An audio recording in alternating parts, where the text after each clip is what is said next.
Ernesto Cuitláhuac Vázquez Reina, que es el nombre completo de quien fue delegado de la Fiscalía General de la República en Tamaulipas, fue asesinado el 4 de agosto en un atentado que, Alejandro, tiene un montón de elementos que permiten abordar el tema no solamente desde el punto o desde este momento, sino desde una perspectiva más histórica de cómo la política y los gobiernos en Tamaulipas han estado intrínsecamente ligados a actividades de crimen organizado. Desde Portes Gil, antes de que el PRI se llamara PRI, a finales de la década de 1930 del siglo pasado, que es en ese marco de gobierno que nace o va a emergir una figura pues ya mítica dentro del negocio criminal, que es Juan Nepomuceno N. Entonces, bueno, en este caso la planificación, la ejecución de este ataque, que incluyó aparentemente el uso de granadas, disparos para rematarlo, una vez que el delegado pues, sale de la camioneta que se presume era blindada, muestra que esto fue un ataque perfectamente planeado, con el que se dispuso de información precisa sobre los movimientos del funcionario, que fue alcanzado en este ataque, pues a muy poca distancia de las que eran sus oficinas en Reynosa, Tamaulipas, ¿no? Entonces, si te parece, Alejandro, pues abordemos esto, volvemos ese cocodrilo. Volvemos a ese cocodrilo. Mira, yo lo que veo en principio, Nacho, es uno que esto que planteas que estaba perfectamente planeado es muy claro, o sea, es una operación así totalmente, digamos, directa, con el uso de las granadas para inhabilitar el vehículo y luego lo rematan al personaje, ¿no? Lo que me llama la atención son varias cosas. Uno es la rapidez con que la Fiscalía General de la República sale a vincular posiblemente el ataque, el atentado, con las actuaciones en contra del huachicol, ¿no? Del robo de combustible, del tráfico sí, del combustible robado. Y concretamente de una operación que se dio el 18 de julio, algo así, que precisamente el 26 de julio. Perdón, cuando hacen esta incautación, ¿no? Sí. Cuando hacen la incautación del 28 de julio, el 1.800.000 litros de gasolina, ¿no? En la escondida. Lo que yo pude conocer del tema es que la operación en realidad es una operación de la Secretaría de la Defensa Nacional y la Fiscalía, digamos, como como Ministerio Público, pues sí realizó, digamos, la diligencia propiamente, ¿no? Y la solicitud de la orden de cateo que la hace este personaje. Pero digamos que la actuación es Secretaría de la Defensa. Lo que llama la atención es que Vázquez Reina tenía 7 años actuando en el estado de Tamaulipas, primero como parte de la PGR todavía, y luego como Fiscalía General de la República. Ya su nombramiento como delegado se da precisamente en la etapa de Gertz Manero, 2023, si no mal recuerdo. A mí me llama la atención que haya un fiscal o un delegado de la Procuraduría y de la Fiscalía con tantos años en un solo estado, y sobre todo en un estado que es el hoyo negro, quizá uno de los casos más claros de ese hoyo negro donde se tejen las relaciones política y crimen, ¿no? Lo cual te da una alta posibilidad de contaminación siempre, ¿no? O sea, precisamente ese tipo de funcionarios suelen moverlos después de pocos años, precisamente por la alta posibilidad de contaminación. No sé qué hacía este personaje 7 años en ese estado, y la velocidad con que sale la fiscalía de Alejandro Gertz Manero a decir que es posiblemente por el tema de Huachicol, lo que ya lo convierte en el primer mártir de la fiscalía en la lucha contra el Huachicol, que efectivamente sí es un tema absolutamente central en este momento, ¿no? Porque sí se está tejiendo, digamos, estas redes de narcotráfico con huachicol y con el tema de la migración y el blanqueo de capitales. Es decir, es una de las actividades que les genera menos riesgos a los criminales y un alto flujo de ganancias, ¿no? Entonces, esa sería, digamos, un primer apunte. ¿Tú cómo lo ves, Nacho? Mira, dos cosas. Una, los días previos o muy recientemente, unas semanas antes quizás, el propio gobernador Américo Villarreal había hecho estas declaraciones triunfalistas proclamando a Tamaulipas como el estado más seguro del país, ¿no? Incluso más seguro que Nuevo León, que yo jamás he entendido por qué los gobernantes presumen ese tipo de cosas cuando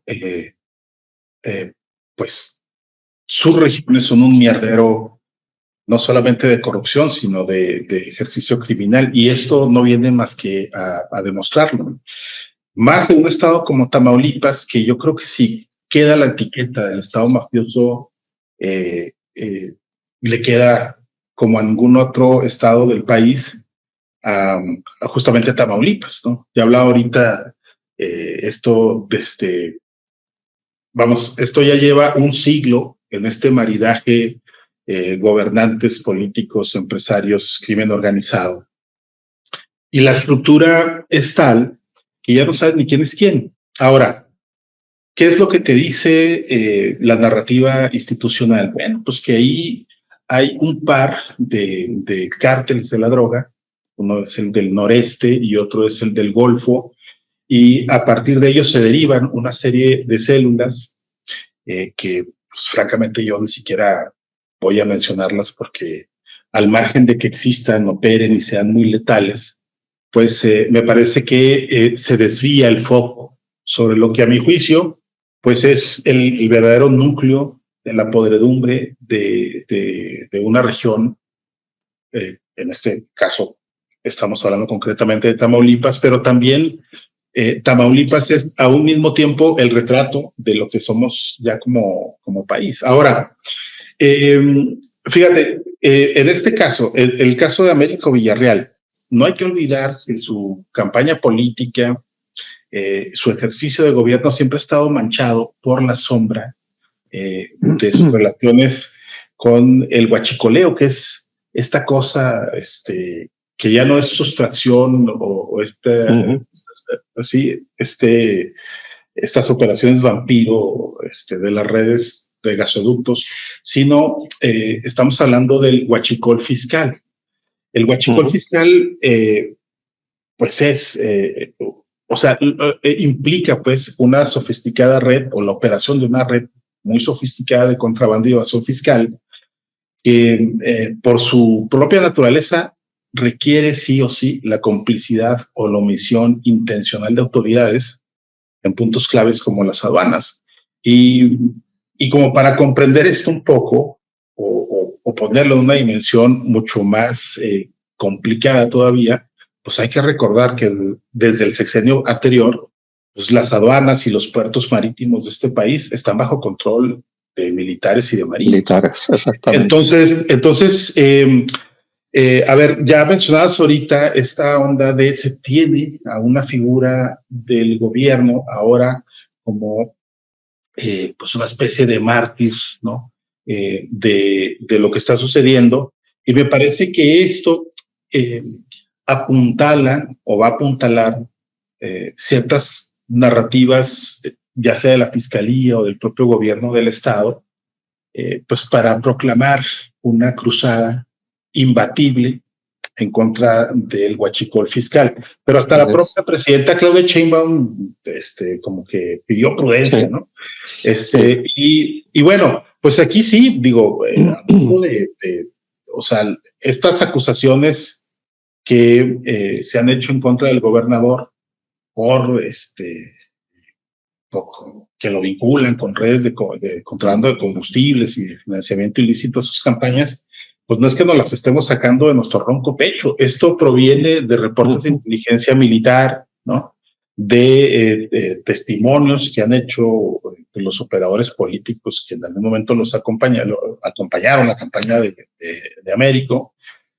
También de reportes emanados desde los Estados Unidos, que ahí ese es otro componente, porque pues también ahí los gringos no dan paso sin guarache, ¿no? Claro. Y pues hay que recordar que hay denuncias que se han colocado en el distrito, en estos distritos federales anclados en Nueva York, que son los que traen, digamos, los procesos de uno y otro cabecilla del narco y pues ahí también estuvo el caso de García Luna. Entonces, en resumen, esto es muy complejo, digo, Sí. difícilmente lo podemos concluir, por más que queramos, en un podcast de media hora, pero claro. sí, yo creo que conveniente tocar estos puntos que sin lugar a duda iremos desarrollando pues en subsecuentes entregas, ¿no? Ahora, Claro. pues tanto tú como yo lo hemos reporteado infinidad de veces en Tamaulipas. Bueno, yo no lo he hecho en años recientes, pero vamos, las dinámicas, las lógicas son exactamente las mismas que se igual. tenían hace 20 años, 25 claro. años. Y cabe recordar también que, bueno, pues hubo 2 exgobernadores procesados, uno está prófugo, ¿no? El anterior, y también sobre Lerma Cavazos o Cavazos Lerma, no recuerdo cuál era el Cavazos Lerma, sí. Sí, pues también se cirnió ahí una serie de acusaciones, señalamientos, claro. lo vinculaban justamente con estas redes de crimen organizado, que por lo demás no son ni los únicos, y mucho menos excepciones a la regla. Todos y cada uno de los gobernadores que ha tenido Tamaulipas en 100 años han estado manchados con esa sombra. Claro. De hecho, hay una figura que mencionabas tú al principio y que, digamos, para poder entender cómo este estado de Tamaulipas se ha convertido en este epicentro oscuro en el país, está la figura de Juan Nepomuceno Guerra, ¿no? Que pues él empezó en los años 30 contrabandeando whisky en la época de la prohibición en Estados Unidos, ¿no? Y pues se convirtió en un traficante, en un falluquero muy potente que tenía control sobre estructuras políticas muy fuertes, no solamente políticas, sino militares, ¿no? Entonces, y coaligado con el sistema aduanero. Y coaligado con el sistema aduanero. Hay que recordar, nomás un apunte, perdón, hay que recordar que todos los narcos, digamos, emblemáticos de los 60, 70, fueron en origen contrabandistas, ¿no? Claro. Justamente, por un lado. Sí. Y por otro lado, también lo que hay que apuntar es que digamos, estos grandes caciques regionales que se dan en los estados y que son con los que el anterior partido al PRI, genera esa red de control en todo el país. O sea, esa es de alguna manera la base que origina al partido anterior al PRI y después al PRI. Ese tipo de figuras que concatenan los intereses de la política con el crimen, ¿no? Entonces, en el caso de Tamaulipas es pues, Juan Nepomuceno, que por cierto, tío de Juan García Ábrego, después una figura relevante en el cártel del Golfo, muy vinculado a la presidencia de la República en el gobierno de Carlos Salinas, ¿no? Muy documentada esa parte, o sea, no es un invento, y que va mostrando cómo está estas relaciones, ¿no? Como tú dices, Después de Cavazos está el caso de Tomás Yarrington, que quizás es uno de los casos más emblemáticos, porque estaba muy documentado, ¿no? Muy amigo de George Bush, por cierto. Y después en algún momento quiso aspirar a la presidencia de México. Yarrington, aunque no lo logró, pero él estuvo haciendo toda esta operación muy apoyado y digamos de alguna manera con el control él mismo de las actividades del narcotráfico en la región. Su heredero Eugenio Hernández y pues de ahí para el Real, o sea, incluido aquí sí pasan por todos los partidos, o sea, en esa etapa del PRI, pero luego con el caso de Francisco Cabeza de Vaca, ¿no?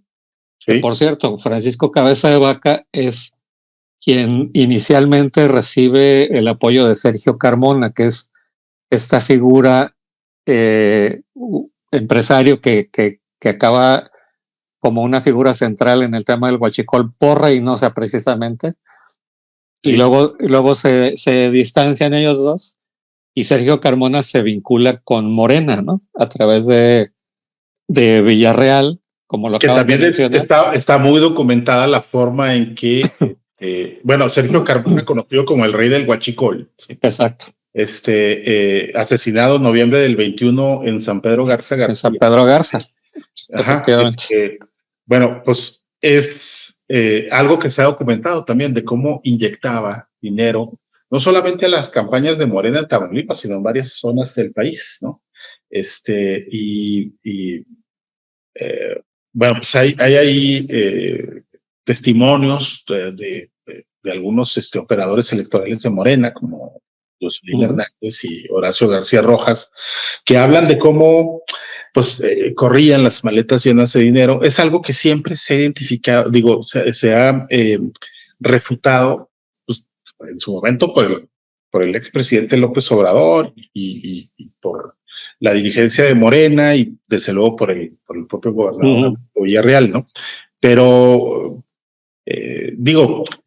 fíjate, porque la forma en que te dicen que eso es falso, que está sobre testimonios que mienten, sobre documentación apócrifa y te la remarcan con este combate o este supuesto combate al huachicol fiscal, ¿sí? Y te presumen números y la onda, pero hay que apuntar un hecho que es las gasolineras del bienestar, que están queriendo monopolizarse como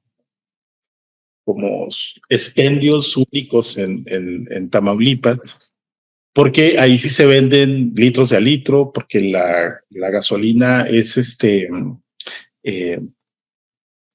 libre de huachicol fiscal, pero también sobre el combustible que se distribuye a través de esas estaciones, pues pesa la sombra de todo este tráfico de combustibles, que es una cosa impresionante y que implica a más de un político de este gobierno. Claro. Mira, aquí un punto que a mí se me hace que digamos, para poner más complejo el panorama, digamos, después de este ataque que sufre, como en el que asesinan a este delegado de la Fiscalía General de la República, es que la propia actuación, cuando menos ahorita en esta etapa del gobierno de Claudia Sheinbaum, digamos, sí te deja un poco entrever, cuando menos en este momento, que sí hay una intención política por entrarle al tema del huachicol fiscal, que es un tema, como tú lo explicabas ahorita hace un momento, es un tema sumamente complejo porque más allá del huachicol del que nos hablaba Andrés Manuel López Obrador al principio, que era el robo en los ductos de Pemex, este ya es esta es una operación que implica empresas, sociedades, pantalla, permisos de compra-venta de combustibles de todo tipo, pero de importación, falseado, de ¿no? De importación, importación, sí. y ya falseado, ¿no? O sea, te vienen en los contenedores un tipo de combustible cuando te están presentando documentación de otro. Entonces, es un tema complejo. Pero lo que sí se ha estado viendo es que cuando menos en este primer tramo del gobierno se está viendo, digamos, algunas acciones.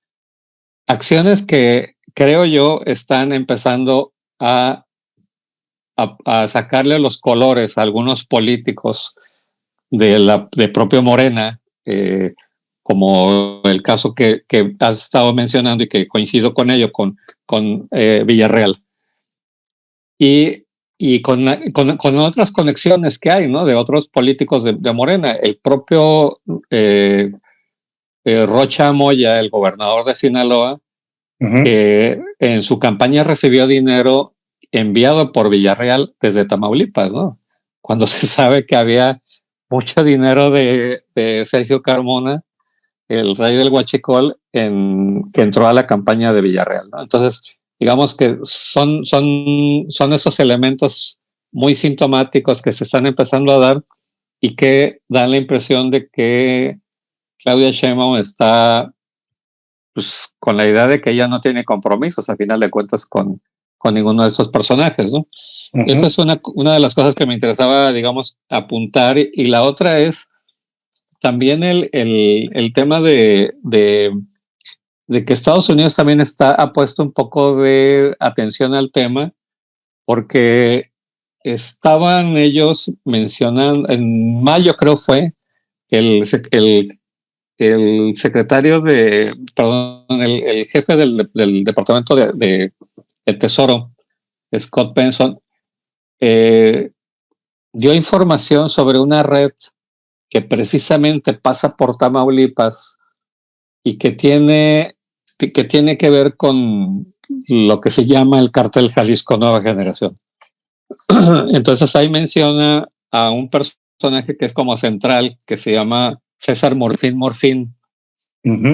Y él no solamente trafica con fentanilo y tiene control sobre temas del negocio de la migración, ¿no? De la extorsión a migrantes y del control para el trasiego de personas, sino precisamente para el tráfico de combustibles, ¿no? Y entonces su operación es a través de dos empresas, una que se llama Grupo Jala Logística y otro SLA Servicios Logísticos, y está él y sus hermanos, ¿no? Pero digamos está vinculado, y aquí me llama la atención es cómo una organización, digamos, que tiene su zona de influencia principal en el otro extremo de la República, tenga un control tan importante en Tamaulipas, que también hay que decirlo, es uno de los principales estados de cruce de mercancías hacia Estados Unidos y viceversa, ¿no? Sobre todo porque conecta con toda la parte de la costa este de Estados Unidos, ¿no? Que es no, y la parte central de México, sí. Exacto, y es, digamos, una de las partes comerciales más poderosas de Estados Unidos, ¿no? La costa este, ¿no? Claro. Entonces, digamos que está este grupo, digamos, identificado bajo investigación y sancionado, digamos, a través de los mecanismos que aplica Estados Unidos, pero también está, por cierto, él ya está sentenciado, el yerno de Osiel Cárdenas, que pues fue el traficante de drogas de fines de la etapa de Cedillo y toda la etapa de Fox, ¿no? Su yerno, Carlos Fabián Martínez Pérez, el cuate Martínez le llaman, y su hija Cecilia Marlene Cárdenas Salinas, tienen también empresas, uno que se llama Constructores y Proyectos Lamar, que está metido también en el tema del huachicol, en la región de Tamaulipas. Entonces, digamos, se va como configurando todo este esquema de sociedades, gente vinculada al crimen y vinculaciones con autoridades, sobre todo aduanales, portuarias y políticas, ¿no? Entonces, digamos, es un esquema que se va complejizando y que va mostrando cómo hay un proceso de mayor descomposición y de extensión, no solamente de lo que siempre se ha dicho, si el tráfico de drogas, sino otras acciones, ¿no? Como lo hemos Es que como lo hemos venido planteando aquí con todo el tema de extractivismo, con el tema minero, con el tema del huachicol, y otras actividades criminales, ¿no? sí, sí, sí, es que esto, a ver, y volvemos a insistir sobre lo mismo, ¿no? Esta onda de atribuirle todo o este tipo de cosas, por ejemplo, a los cárteles de la droga, y entre comillas, cárteles de la droga, pues me parece una cosa tan simplona de comprender lo que verdaderamente pasa. Mira, eh, del pasado hemos elaborado trabajos periodísticos para alumbrar la corrupción del sistema aduanal mexicano. Entonces, digamos, una de las prácticas más recurrentes que se mantiene hasta hoy, yo creo que de forma mucho más profunda, pues es esta onda de los falsos pedimentos de importación. Tú declaras que traes un tipo de mercancía eh, o en volúmenes determinados cuando lo que verdaderamente cruzas o es otro tipo de artículo, o en este caso de combustible, y en volúmenes mucho, mucho mayores. Entonces, aquí no tiene nada que ver ningún cártel de la droga. Aquí Entonces, lo que opera es el sistema aduanal mexicano, ¿no? Y luego, claro. pues dicho esto, hay en estas acusaciones, en esos trabajos y en estos reportes de inteligencia, siempre se ha apuntado hacia un colaborador cercano al gobernador de Tamaulipas, que se llama Norberto Barrón.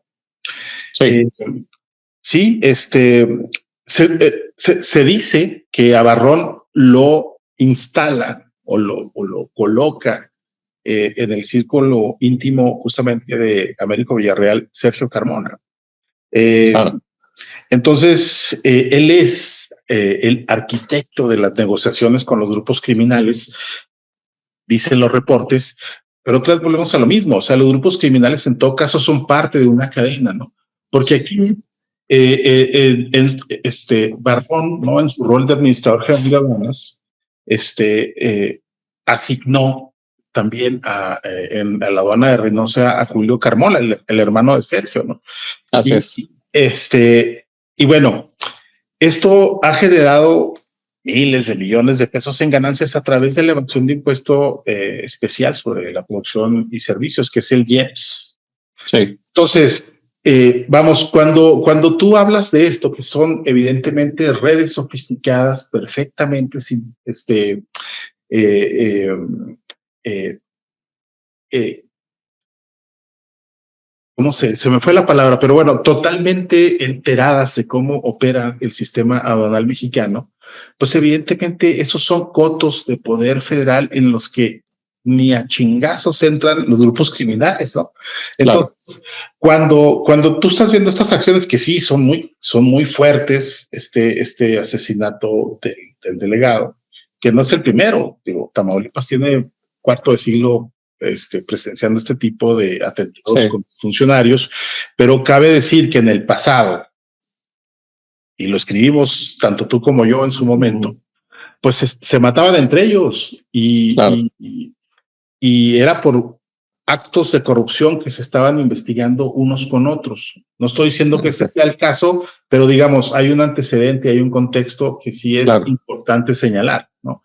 Entonces, volvemos a lo mismo, a los grupos paramilitares, que no necesariamente operan en función de los intereses de una célula dedicada al tráfico de drogas o de personas, sino que ya están metidos o son empleados o contratados, pues para acciones que tienden a ser mucho más eh, complejas y que en este caso concreto eh, eh, opera, funciona en dos países, en este caso Estados Unidos y México, ¿no?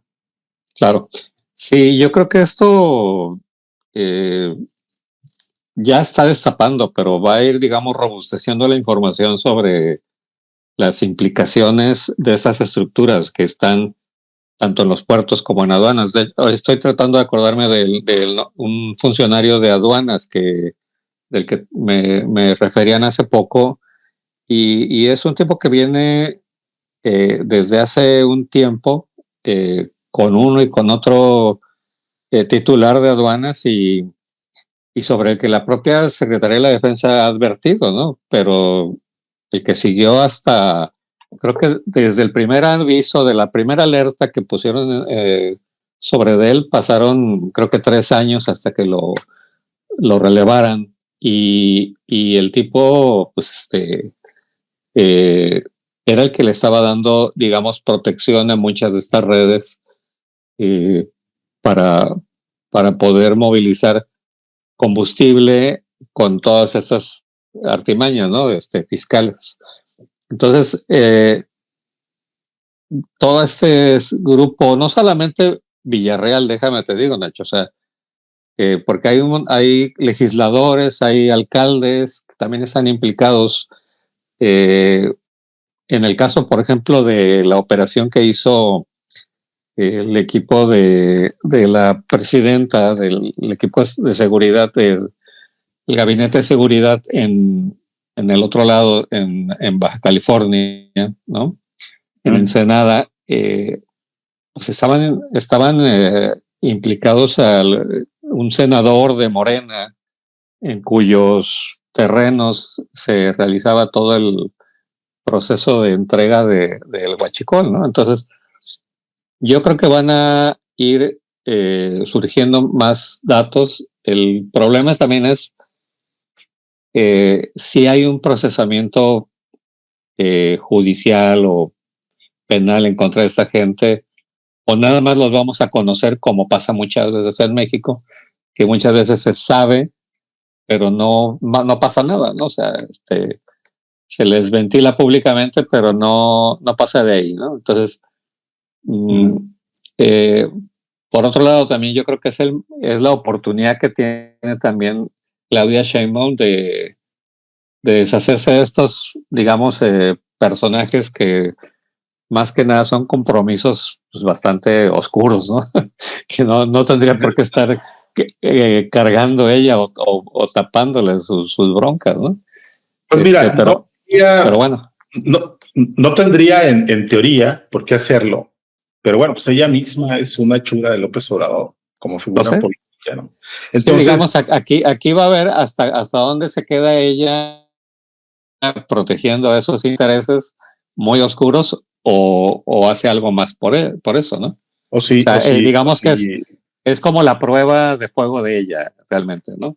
sí, porque aquí ya no es una cuestión solamente de conflictos internos, de rupturas internas, sino de la enorme presión eh, o los intereses que ya sin ningún recato exhibe el gobierno de Donald Trump, ¿no?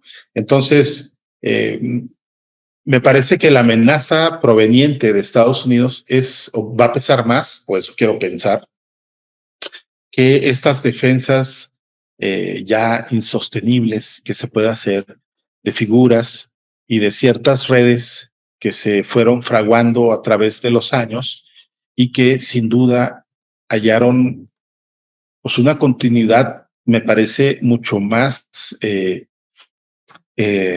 escandalosa en el sexenio de López Obrador. Pero bueno, de eso estaremos hablando pues en programas Claro. subsecuentes, ¿no? Porque por desgracia no se va a terminar. Pero pues si tienes otro apunte, adelante y con eso nos despedimos. Claro, sí, nada más era dar el dato que mencionaba yo ahorita sobre el personaje que estaba, era el número 2 de aduanas, de la Agencia Nacional de Aduanas, que es Juan Carlos Madero Larios, un funcionario, y el que advierte sobre la presencia de este personaje que precisamente protegía al grupo ligado al cártel de Jalisco, desde esa digamos, era el hombre del huachicol en la aduana, ¿no? Y casi al principio del sexenio de Andrés Manuel lo señalaron y pues lo quitaron hasta 2021, o sea que estuvo 3 años después de que hubo una carta de Luis Crescencio Sandoval, el secretario de la Defensa, que le mandó al general Audomaro Martínez, que era el Centro Nacional de Inteligencia de López Obrador, y pues no pasó nada, ¿no? Cuando decía que, bueno, recibía recursos de negociaciones con operadores externos, tanto en Baja California, en Sonora, como en Tamaulipas, ¿no? Entonces, bueno, son estos personajes. Pero bueno, el tema lo seguiremos tratando y abordando y pues con esto dejemos hasta aquí el tema. Con este programa abrimos tercera temporada. Así es. Y vienen pues cosas muy buenas. A la poca pero fiel audiencia, pues, den like, compartan. Sí. Y aquí nos estamos encontrando.